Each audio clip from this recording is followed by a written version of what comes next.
Hello, and welcome to the first installment of This Month in Science. My name is Nicholas. And I'm Kristin. In this series, the UAB Honors College will bring to you some of the highlights in global science news, with stories ranging from biochemistry to video games.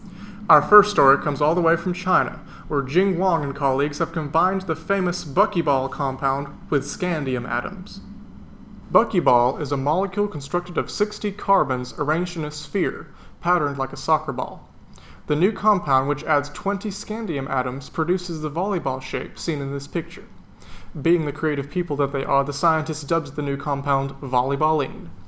Its creators tested 5 other configurations to see if a different combination of atoms proved easier to make, stronger, or more stable. Only Volleyballin held its shape at temperatures of up to 727 degrees Celsius, or 1000 Kelvin. Now that is one resistant molecule. Speaking of resilience, you may have heard about bacteria becoming more and more resistant to antibiotics. In 2013, Chief Medical Officer of England, Sally Davies, warned of a potentially apocalyptic scene of events, in which doctors would eventually run out of effective medicine to fight infections.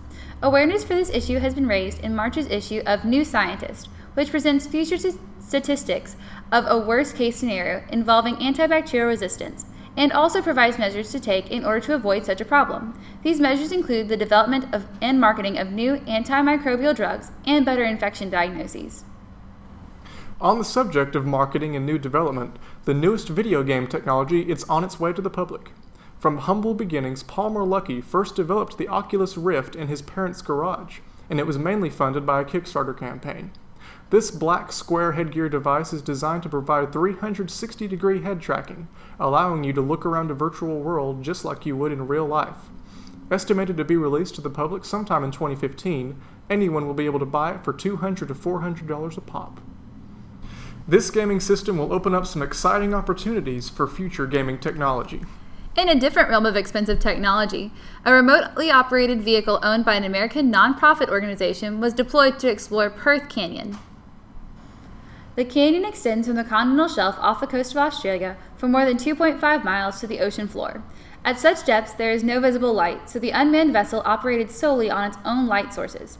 Countless deep-sea creatures were found in this expedition, but the organisms were not the only items of interest.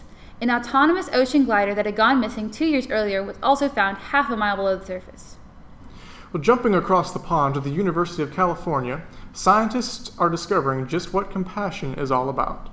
A new study by UC Berkeley and UC San Francisco researchers find that administering the drug tolcapone can enhance the neurochemical balance in certain parts of the brain, leading to prolonged dopamine levels in the prefrontal cortex. Dopamine is the chemical of the brain that is responsible for feelings of happiness and pleasure. With the increased levels of dopamine comes an increased level of happiness, which makes the person more congenial when interacting with others, with the potential of curbing self-centered behaviors and degenerative tendencies associated with mental handicaps. Bringing the research back home to UAB, Dr. Singh and his team of researchers are beginning a study focused on providing decision aids to minority women patients with lupus nephritis.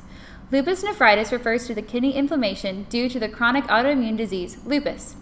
The decision aid that is under study is a computer tool that uses statistical analysis to determine the risks and benefits on a case-by-case basis for various medications treating the kidney disease in lupus patients. Researchers hope that the eventual implementation of these decision aids will improve the patient care of African American and Hispanic patients with lupus by ultimately providing these patients with specific information they need to actively participate in their own healthcare decisions. In our final story of the month, engineering students at UAB have combined previously developed technologies in a new way to create the R2 PaintBot. Functioning like a giant portable printer, the robot utilizes a computer-controlled system of 4 airbrushes mounted to a system of pulleys and cables to paint murals up to 150 square feet. Partnering with Magic City Mural Collective, the team hopes to use this robot in the beautification of Birmingham. The team is currently seeking funding for their project through the UAB crowdfunding website, the link of which can be found in the description below, along with the links of all the stories covered today. Thank you for joining us today. Once again, I'm Nicholas. And I'm Kristin. See you next time.